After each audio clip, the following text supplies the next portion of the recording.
Ladies, in the past, I struggled when I had something hard to tell my husband Russ because I was concerned maybe he was going to magnify and overreact. But we have a role in how we come across to our partners. I myself am a personalizer, so I always think I'm at fault. A softened startup at its most basic function helps protect you and your partner from feeling attacked or feeling defensive.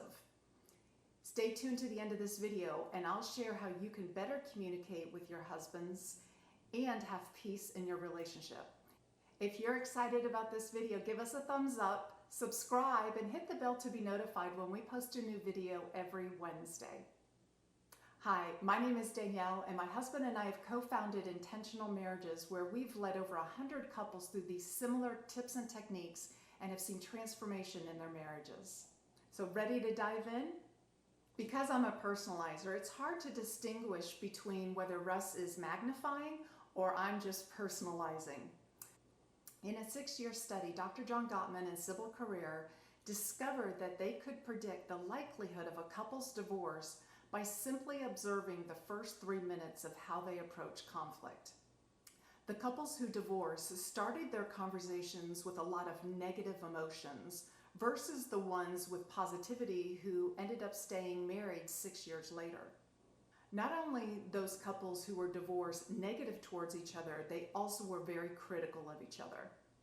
Based on this study, if you use a softened startup in your argument, your relationship is far more likely to be stable and happy. Comment below, have you ever used a softened startup? Comment yes or no. Here are 5 observations, proven skills from the study. Number 1, complain but don't blame. Making your partner feel criticized or blamed is not productive. Blaming would look like, you said you were going to clean up the kitchen, versus, we agreed that you were going to clean up the kitchen. The dishes are still in the sink. I'm really upset. Could you make sure you take care of this? Number 2, use I versus you statements.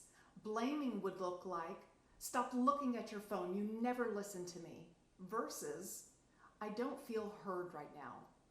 Framing a complaint like this is so vulnerable and it expresses a need, and it's the biggest reason why we don't use I statements versus you. It requires you to be vulnerable. Number 3, describe what is happening. Don't evaluate or judge. Your partner can't read your mind. So blaming would look like, you never watch the kids, versus, it feels like I'm the only one running after the kids. I could really use your help. Now, this is harder to think of and say when you're hungry, angry, lonely, or tired. So it takes some practice to think of expressing a need versus stating what's not happening. Number 4, be polite and appreciative.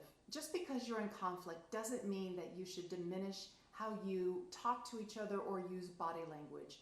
An eye roll is just as destructive as a harsh word. You have to ask me nicely. Use phrases like, please and I appreciate it. And finally, number 5, use the softened startup to help address conflicting issues. We have a tendency to hold back, just blow it off. It's not going to be a problem. It really doesn't bother me. And yet, each time it keeps happening, it gets worse and worse. The softened startup will help you prevent arguments from escalating. Comment below on which number you're going to try with your partner. Ladies, earlier in the video I asked if you wanted to improve communication with your husband and have peace in your relationship. We now have a program that's opening up June 4th. If you'd like to apply, look at the description and find the link of booking a call with me, and let's hop on the phone and see if this program's right for you. If you like this video, give us a thumbs up, subscribe, and take a screenshot. I need a haircut. Share it with your friends in hopes that we can reach more and more married couples and give them the tips to have a healthy and stable marriage. If you are a newlywed, recently married, and you're like, okay, where's the marriage manual? I have just the video for you. Check out this video. If you want an extraordinary marriage, be intentional. Thanks so much for watching, and I'll see you in the next video. Bye-bye.